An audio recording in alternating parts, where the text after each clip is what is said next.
It's Ron Goodall from FightHype.com. I'm here with Demetrius Salita. How's it going?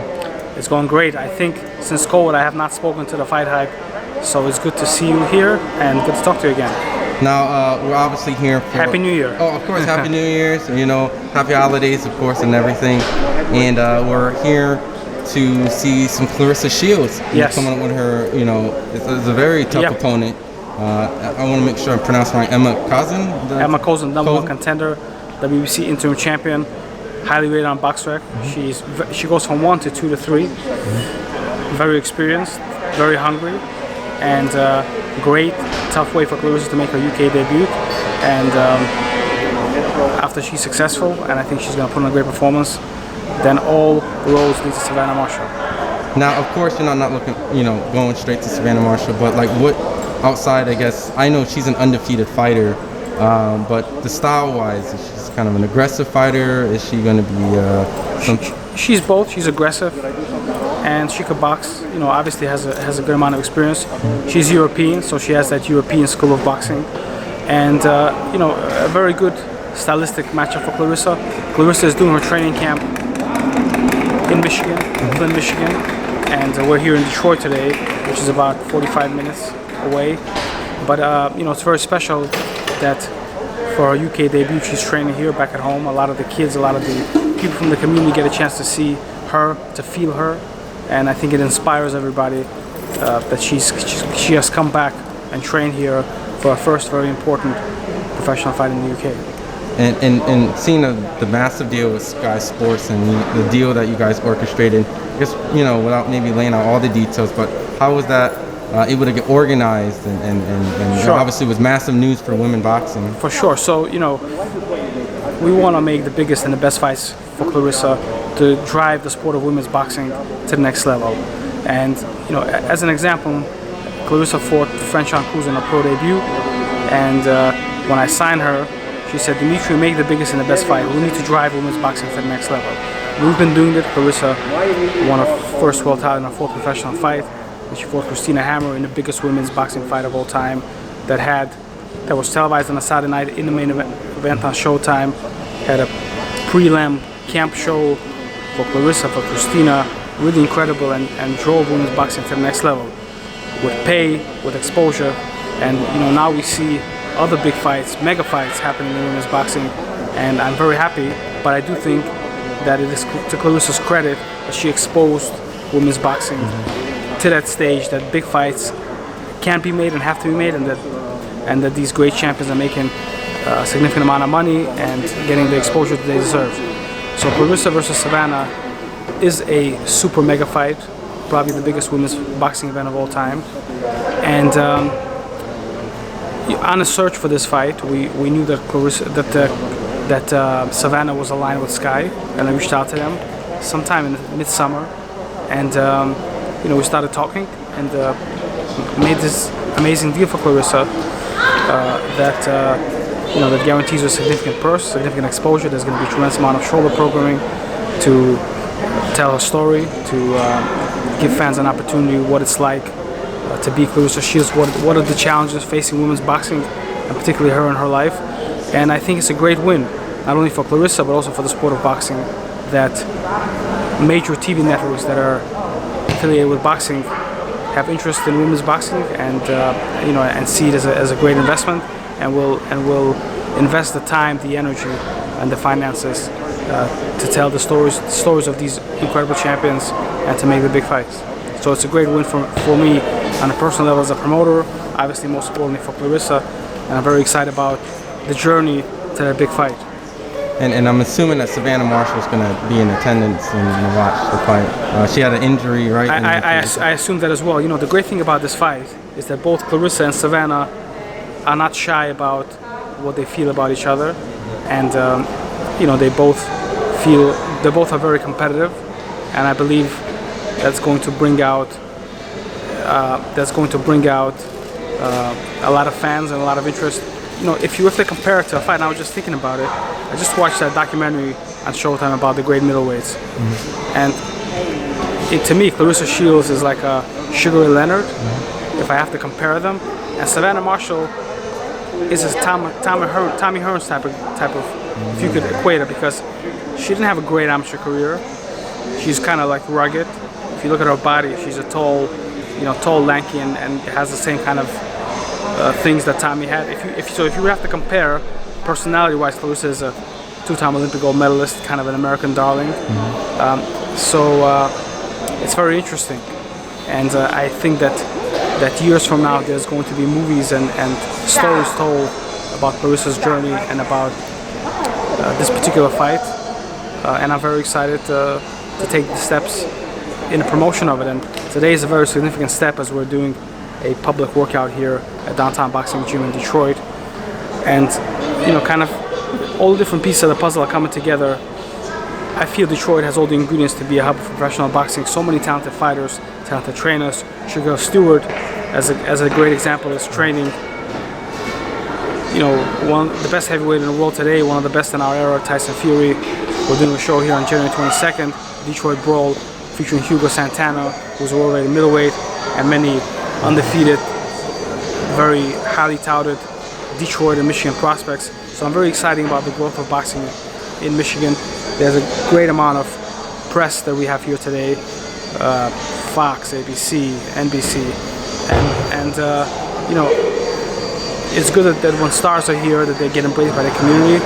And this fight is going to be February 5th, available on pay-per-view in the United States. And I believe that fans are going to tune in and support this great fight. And obviously in the main event, Eubank versus Williams is a great boxing fight, and I know the hardcore boxing fans will enjoy that as well. Now, seeing the fact that Claressa is going into the Savannah Marshall's territory in this sense, was that the strategy to go and have this big fight in her backyard essentially, or was it a strategic move to do it in the UK? It's actually, the strategic move is that Claressa wants to fight the best and make the biggest fights ever, and that she's a true champion that really wants to challenge herself to be the best and to do things that I've never done before. And Claressa is the superstar, but Savannah did not want to come to the United States. And we had to do what we had to do. We had to sit down, talk about it, and kind of figure out the best our options and what we want to do. And Claressa wants to make the biggest and the best fights.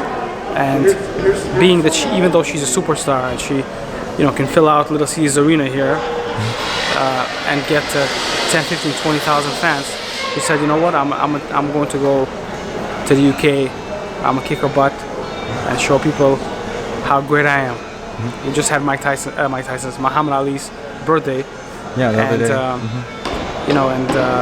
I actually just watched the Ali movie the other night, and the Rumble in the Jungle. It ends with the Rumble in the Jungle, which is a fight that we're talking about till today because it was of such significance. And I mean, socially and culturally, Claressa versus Savannah is not the same. However, Claressa being willing and wanting to go to the UK to take women's boxing to the next level, to cement her legacy as the G.W.O.A.T is really incredible. And as a boxing fan, I support it, and I'm sure that people, some may like her, some may not like her, but you have to respect it. How can you not respect an athlete's desire and drive to be the best that you could be? And Claressa is second to none when it comes to that. Why didn't Savannah want to fight in the U.S.? Well, so I invite you to fly out to the fight, and when you see her, please interview her and ask her that question. Okay, that sounds great. Now, I do have to ask, because Claressa, like you mentioned, is the starter, I guess the staple of all this women boxing, that there's a big women's fight that's on the horizon. That's the Serrano and Katie Taylor, and obviously Eddie Hearn's involved, and Jake Paul. Do you think? What's your thoughts on the whole Jake Paul? Has he been helping women's boxing, and has he been adding more attention as well after Claressa's been fighting? Yeah, I think that obviously Jake Paul's involvement in boxing has helped the sport. He's a crossover star. He has lots of different fans that may have not been interested in boxing had he not been involved. And I hope that as a result of him being in boxing, he's still a young guy, that they'll stick around and they'll support fights that are not only with him. So certainly, the fact that Serrano is getting mega paydays and exposure is phenomenal, because she's really paid her dues. She's been in the sport for such a long time. And it's really beautiful to see. So I'm a I'm a fan of incredible women champions getting what they desire and what they wish and what they work hard for, and I'm very happy that she's making such a big payday. And for Katie Taylor, who's a great fighter as well. Both really genuinely good people that I've come to know and like, just on a personal level. So both very competitive, and yeah, it's going to be a great fight as well. And then, I guess lastly, because you're in the Detroit area and just, extended to women fighting, that a female from Ohio that also trains in like the Detroit area, Alicia Baumgartner. Yes. What's your thoughts of her and maybe the Michaela Mayer? Sure, I'm so happy for Alicia. I've seen her throughout the years, training, struggling, and and now she's become a real star. I think on her way to possibly being a superstar, and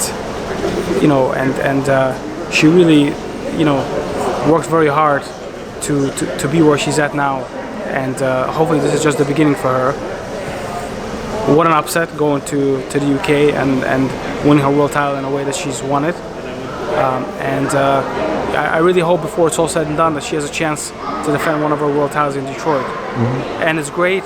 Women's boxing will grow to the next level if champions fight champions, if the big fights get to happen, and boxing fans will really see how talented these women are, how competitive, their stories. They're a special gift to the sport of boxing. And so I hope that fight gets made. Obviously, there's always an issue when you have ESPN and you have the Zone, and how that kind of pans out. The solution may be a pay-per-view. I'm just not sure that fight is big enough for a pay-per-view, but it is a big fight and something that I'd like to see as a boxing fan. Now, moving forward to the stable that you have acquired over the years, for fight fans, you've always had these gem of fighters that always creep in, and just wanted to kind of, I guess, highlight some of them, and if there's some that you wanted to bring attention that we should be, keeping an eye on in 2022. Sure. So,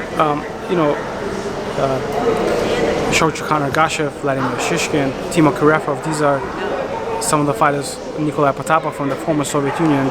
But on this show that we have on January 22nd, I signed Joe Hicks, who's from Michigan, U.S. Olympic team captain. Great amateur career. He's going to be making his pro debut. Joshua Pagan just won the U.S. Nationals from Grand Rapids, Michigan. Very talented fighter. Marlon Harrington, 5-0 junior middleweight from Detroit. Didn't have an extensive amateur career, but I've seen him in the gym, and he's been boxing with Ergashev, Shishkin, all different world-class, world-rated fighters that come here, and he more than holds his own. So I do feel, usually I want to sign guys that have extensive amateur careers, because that to me is a resume. Obviously there's details to all of that, particularly to everyone and what it was like. But that's what I usually look at. But Marlon, because I've seen him up close, I know that he has a lot of skills and a lot of potential and a lot of power to be one of these guys that doesn't fit that general rule of the amateur career, and I think that he has a chance to be very successful. All these guys are going to fight January 22nd on our Detroit Growth Show, and we're looking to grow this series. I think it's one of the few consistent ones in the country. Coming out of COVID, happy for boxing fans to come out and enjoy boxing in a safe environment. And it's going to be a great night of boxing. And there's so much talent here in Detroit. And I'm, again, very excited about our stable growing. We didn't even release it. I do want to say that I just signed Moses Johnson, who I believe is one of the best American heavyweights. He's 8-0 from New York, Golden Glove champion, very good fighter. He actually came out to Detroit a couple of weeks ago. Had a couple of days training here, training with Sugar Hill. So very excied about him. Jermaine Franklin from Saginaw, Michigan, another guy. Had a little break, but he's getting ready to come back. So we'll be rocking and rolling. And I gotta say, when the FightHype comes out to Detroit, and I mean this objectively, it shows that there's boxing here, there's life here. And I hope that you will attend our show January 22nd, and we'll have VIP access to all the fighters and to the fights, to the fans. I think we're going to be pretty much sold out, or close to sold out. And we've been working a lot I'm reestablishing growth in Detroit boxing, and I'm very excited about the things that are happening here. Yeah, you've always been a big, leader into the Detroit scene and things of that nature, and you've always been signing all the heavyweights and just following up. I never got to talk to you about it, but like I guess a lot of fight fans have looked at the Otto Wallin situation, the Dillian Whyte, and seeing how it's panned out from this point on. And what goes next with Otto Wallin? Because obviously that fight was originally scheduled, and now what we all thought was happening. Yeah, so we're gonna get Otto back in the ring here in a couple of weeks, just to get him busy again, just to stay busy, fight. But I mean, Dillian Whyte, it was just such a painful and challenging situation because Otto was really with his heavy bags on the way to the airport when the fight got postponed, canceled. And if the fight with Fury and Whyte does not happen, there's no bigger or better fight for Whyte than Otto Wallin. That's an opportunity for him to prove to the fans, you know what, guys, I was injured, I'm really a better fighter, I don't have any fear of Otto Wallin. Bob Arum, John Fury, Frank Warren, all these different boxing personalities were saying that, what does Dillian Whyte do, man? Otto's gonna knock him out. Yeah, it's and then he pulls out, and it's like, leaves a lot of questions. And so Otto wants to go to the UK, and Otto's another guy who's willing to go to the UK, and he's willing to go to the UK again, and go and fight Dillian Whyte in the traditional old-fashioned duel meet. Shoot him out, baby. Well, but before I let you go, just social medias and things to. So my personal social media, Instagram is Dimitri_Salita. Our company is Salita_Promotions on Instagram and on Twitter and on Facebook. And we have a Detroit Brawl boxing page on Facebook and on Instagram. Please sign up for that. Check it out. And very excited about the new year, about the restrictions being livable, and about big boxing coming back. I look forward to seeing Claressa with John David Jackson today, and in a couple of days we're going to have our great show June 22nd at the Dearborn Performing Arts Center, looking forward to a great fight week. Awesome, appreciate the interview as always. Look forward to the fights. Thanks, Ron.